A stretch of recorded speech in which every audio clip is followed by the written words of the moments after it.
Another day, another recipe na naman ang lulutuin natin for today's video. Hindi naman to nalalayo sa mga niluto ko nung mga nakaraan. Kung nung mga nakaraan ang niluto ko pork laing at saka yung pork binagoongan, ito naman Bicol Express. So pare-pareho lang naman halos yung the way ng pagluluto. So pork lempo yung ginamit namin dito. Una, nagisa lang ako ng bawang, sibuyas, tapos isinunod na yung baboy. So igigisa lang natin yung bawang, sibuyas at baboy ng maigi. Pagkatapos tatakpan natin. Babalikan lang natin yan ng mga 20 to 30 minutes yung hanggang sa maluto na yung mga baboy. Hindi na kailangan dagdagan pa ng tubig kasi magkakatas na yan ng sarili niya. Maglalabas na yan ng sarili niyang tubig at mantika. So pag naluto na, pwede na natin yan timplahan ng paminta. Haluin lang natin yan na maigi hanggang sa mag golden brown na sila.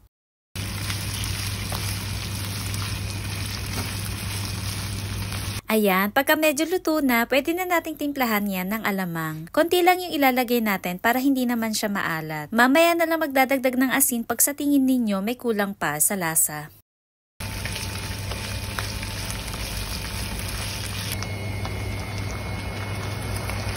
And then, pag nahalo na ng maigi, pwede nang ilagay yung ating gata. Isang lata lang yung ginamit namin dito. Tapos, haluin lang natin ng koonte, tapos tatakpan, at babalikan natin siya maya-maya pagka medyo nagmantika na siya. At this time, pwede na nating ilagay yung ating sili. Mga ilang pirasong siling green pala yung nilagay namin dito para siguradong maanghang. Kaya nga tinawag siyang Bicol Express. Dapat maanghang.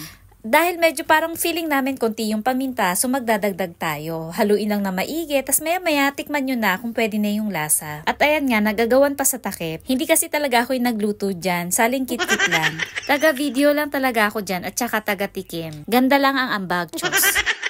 Ayun lang mga Bex, maya-maya lang ready to serve na yan. Try nyo rin, napakadali lang palang gawin. Huwag nyo kalimutang mag-like, comment at share. Kain tayo mga Bex, samahan natin yan ng napakalamig na Pepsi o kahit na anong soft drinks. At damihan na rin ng kanin at siguradong mapaparami kayo ng kain.